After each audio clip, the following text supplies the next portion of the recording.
Hi, I'm Patty. I'm with Harris County Precinct 4 Encore, and we're here at the Sam Houston Memorial Museum for another Encore Excursion. Hi, I'm Derek Birdsell. I am the Curator of Education here at the Sam Houston Memorial Museum. We're currently in our Walker Education Center where all of our tours begin. And I have worked here at the museum for a total of about 8 years. I worked here 5 years back in the 90s, moved to another museum, came back about 3 years ago. So 8 years total here, and no better place for me to be. So the museum is here because of this house behind me. This is Sam and Margaret's Woodland home. They built this in 1847, 1848, and they lived here essentially over the same time period that Sam Houston was a United States Senator. After the Houstons lived here, another family purchased the house. It eventually became part of what today is Sam Houston State University. At the time it was the Normal, which was a teaching college. And the house was actually used by some of the young ladies who were going to the Normal as a dormitory. Over time, the house turned into, it was almost used as like a barn. And the house, some of that hay that was stored in there caught on fire. And what happened as a result of that fire was people in town decided they really needed to save this landmark. They all got together, put some funds together, purchased this property in 1910, and then 1911 donated this property to Sam Houston State University, or what would become Sam Houston State University. So this place has been a museum since 1911. In 1936, as part of the Texas Centennial, is really where we get what we consider the museum to be today. The main museum was added on, the Steamboat House was brought in, but at the core of why this museum is here today, it's this house behind me. So what we're working on with our interpretation of the Woodland home is to try to show the difference over the course of the year of the house. Not only would the house change with the seasons, so in the springtime or summertime you're going to see lighter weight clothing, lighter weight bedding, that kind of thing in the bedroom. But you're also going to notice, based on the time of year, as to if Sam Houston is home or not from the United States Senate. We can track Sam Houston's daily life almost every day over the course of, let's say in particular we're shooting for 1850 this year. We know what Sam Houston was doing in 1850, again, almost every day of the year. He's arguing in the United States Senate to pass the Compromise of 1850. And so again, we know when he's giving speeches, when he's traveling, and when he's home. And we want our interpretation of the house to reflect if Sam is home or if he's not home. So, for example, the way the house is set up right now, Sam Houston is not home. He's either in Washington or he's in transit home. And as a result of that, when you look through the parlor and the bedroom, you don't see men's clothing because Sam's not here. So you'll primarily see clothing that would have been something Margaret would have worn, or you'll see kids' clothing from the time. You won't see, Sam Houston's hats or canes or boots, for example. So we're really working hard to alter the interpretation of this house so that even if you've been here 6 months ago and you come back, it's going to be different on the inside, which helps us as we share Sam's story, that we're not saying the same thing day in and day out every day, and also gives our visitors something different to see if they want to come back. So again, it's a constant level of changing the interpretation of this house, sometimes even day by day. So we were asked what was our favorite artifact here, and I would have to say that this pistol is one of my favorite artifacts here at the museum.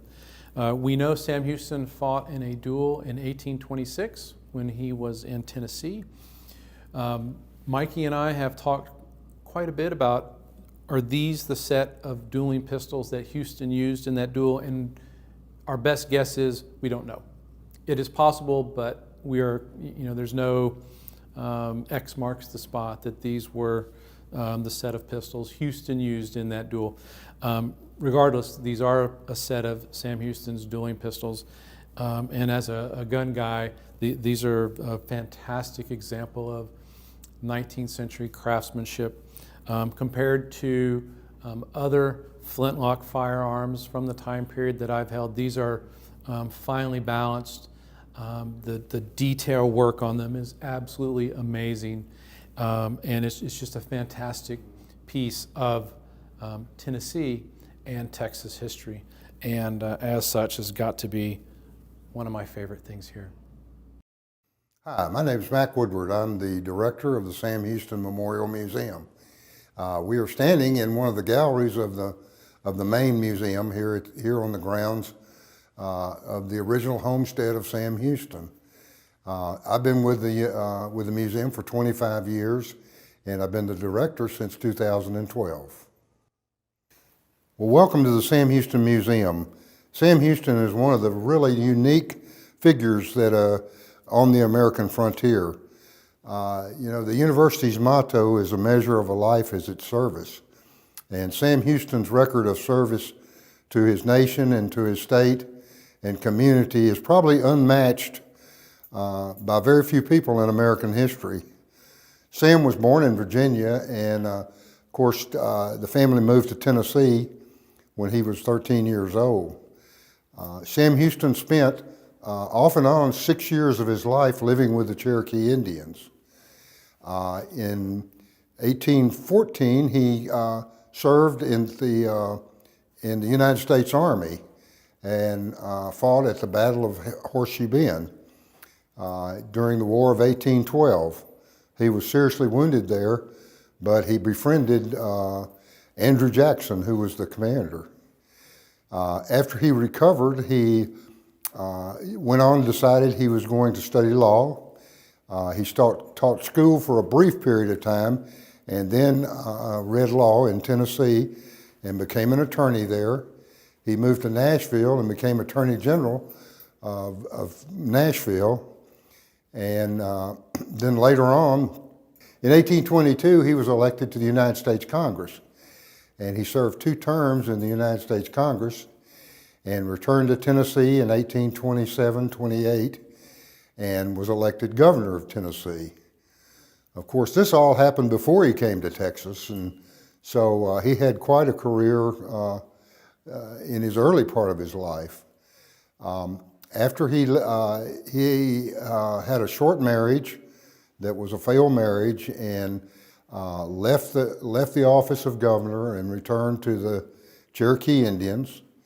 And in 1832, he returned to public life and became a representative of the United States based on Andrew Jackson's instructions and traveled to Texas. And of course, as we know, he made a significant difference in the history of Texas and in the future of Texas while he was here.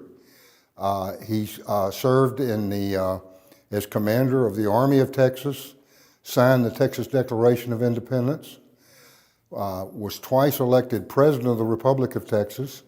He served in the Congress of Texas. And of course, when Texas, he was instrumental in Texas being annexed or becoming a part of the United States and joining the Union. He was selected as one of the first 2 senators in 1846 to travel to Washington and served in Washington until 1859 and then returned to Texas and was elected governor. He's the only man that was ever a governor of 2 states.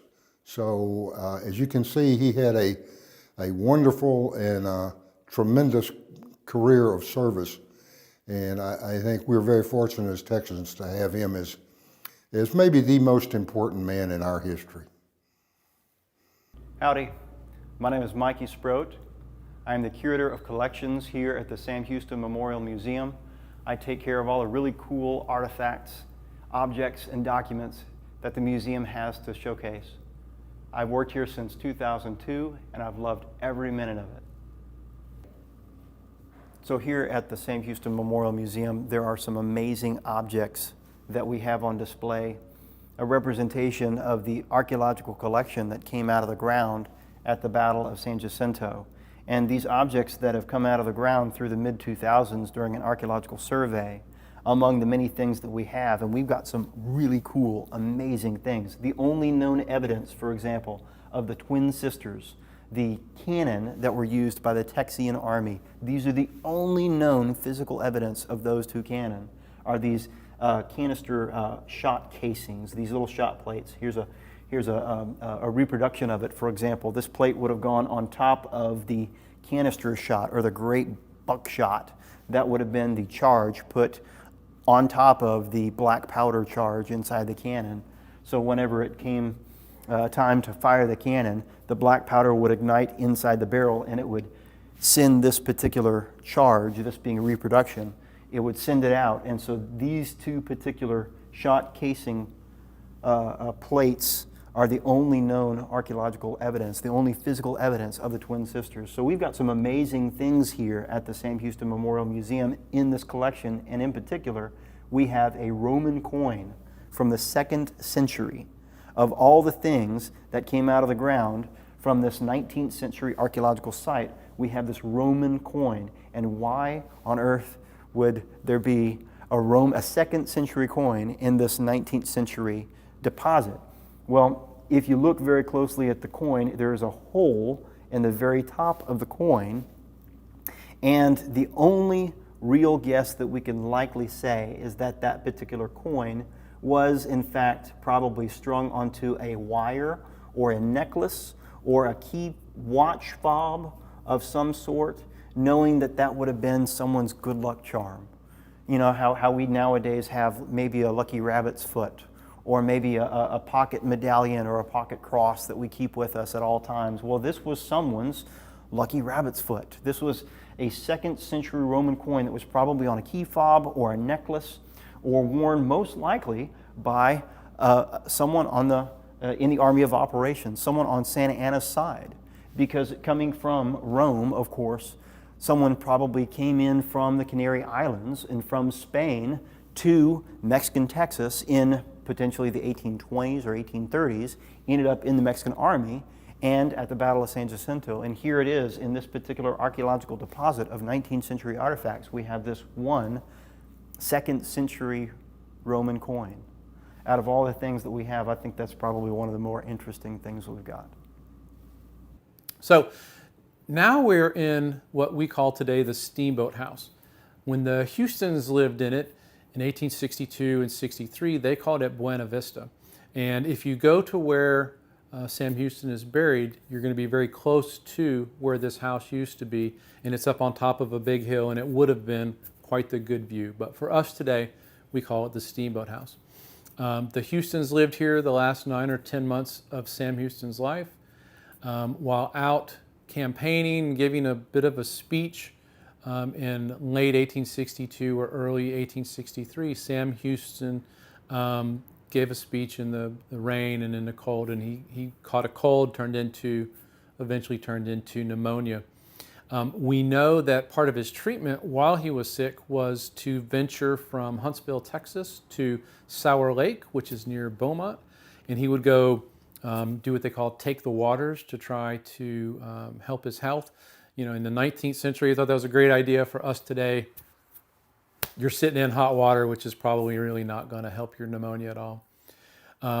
Houston eventually succumbed to pneumonia on July 26, 1863 in this house, and he passed away at 6:15 in the evening. So we're upstairs in the Steamboat House. This room is where Sam Houston's funeral was, and people are frequently surprised that somebody like Sam Houston, who had been governor of 2 states, U.S. Senator, President of Texas, that there wouldn't be some huge, ginormous funeral for him.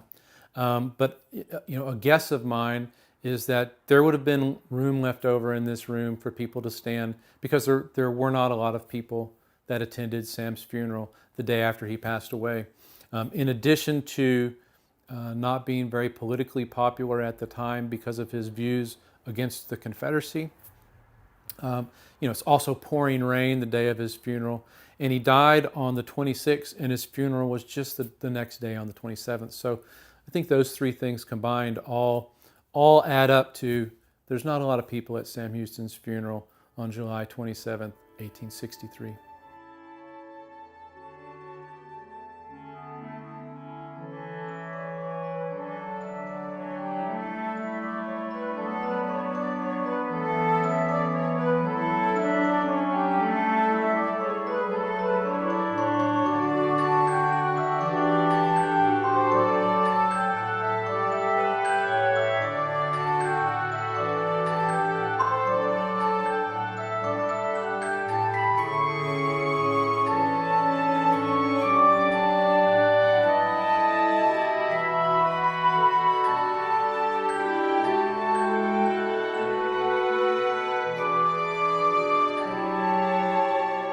I'm Jack Cagle, and I have the privilege of serving you as the Commissioner of Harris County Precinct 4. And today I want to thank you for joining us on our Encore Excursions. This is our way of getting you, our friends, our folks that we seek to serve out and to be able to see the things that we used to be able to see together, but now safely and virtually. In the meantime, we hope to continue to bring other events and other excitement to you. Stay safe, stay well, and we hope to see you soon in person.